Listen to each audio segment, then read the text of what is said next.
We're seeing more people travel, with recent TSA screenings seeing a surge in travelers. The CDC is still cautioning against non-essential travel right now. This morning, we're joined as always by Dr. Hawkinson from the University of Kansas Health System. Thank you for joining us, Doctor. Good morning.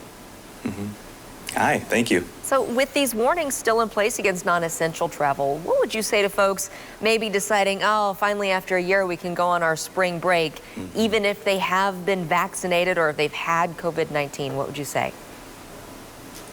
Yeah, people are still going to travel. We know that. They've been doing it really since the beginning.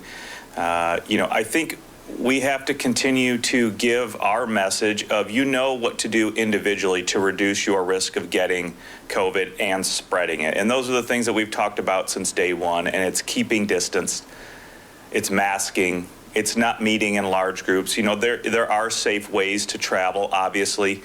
We have to understand why the CDC is saying that. We have reached really good levels as far as cases go compared to what they have been.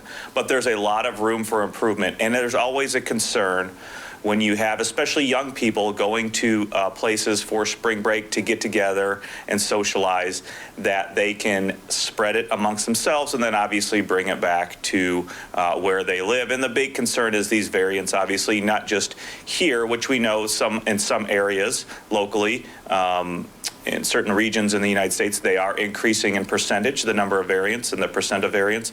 But also around the world, we know that other areas are hit harder than others because of these variants. So it's always a concern, but we have to continue to have people be vigilant and do those individual things to protect themselves and others. I think somebody listening to you who has been fully vaccinated would be like, but I'm okay, right? What do we know about if you're vaccinated and still continuing behaviors? Can you transmit it? Do we know anything more? Yeah, the best data is that, number one, you are most likely going to be protected. You're going to be protected from severe disease, hospitalization, and death. And that's with any of these vaccines. There's more and more signals and more data out there that it also does protect you against asymptomatic infection. What that means is that protects you from getting the infection and having no symptoms whatsoever. And we know that a large proportion of the spread of the disease is from people who don't know they have symptoms, or it's before they get symptoms. So if we can extrapolate from that, we can then see that, well, maybe there is a reduction in transmission because we can see a reduction in this other type of disease, this asymptomatic disease. But it doesn't mean it's zero. And again, as we've talked about the Swiss cheese method before, there are all these little points we can use to help protect ourselves and others. And that's masking, distancing. Vaccination is one more piece to help protect fully, not only you, but your family and the community.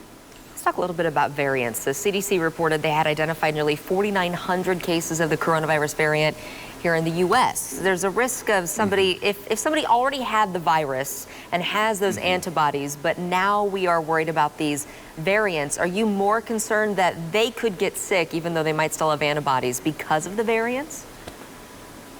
Yeah, we still don't know the full infection dynamics of somebody who has been infected, several months ago and now maybe get reinfected with a variant. We believe that there is some type of protection there, both antibody protection, but also T-cell protection, recognizing other pieces of that virus or that spike protein to really start to jumpstart your immune system. But we don't fully know because we have seen cases, well-documented, reported cases, that people have done worse if they get infected with this variant. But those are all specific cases. It's not generalizable.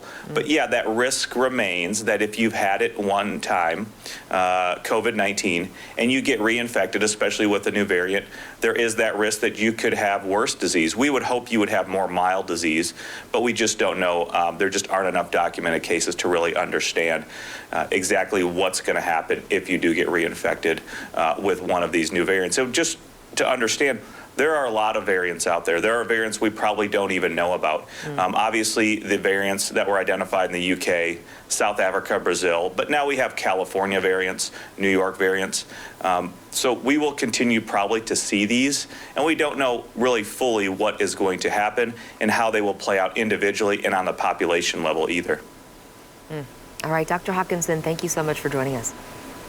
All right, thank you.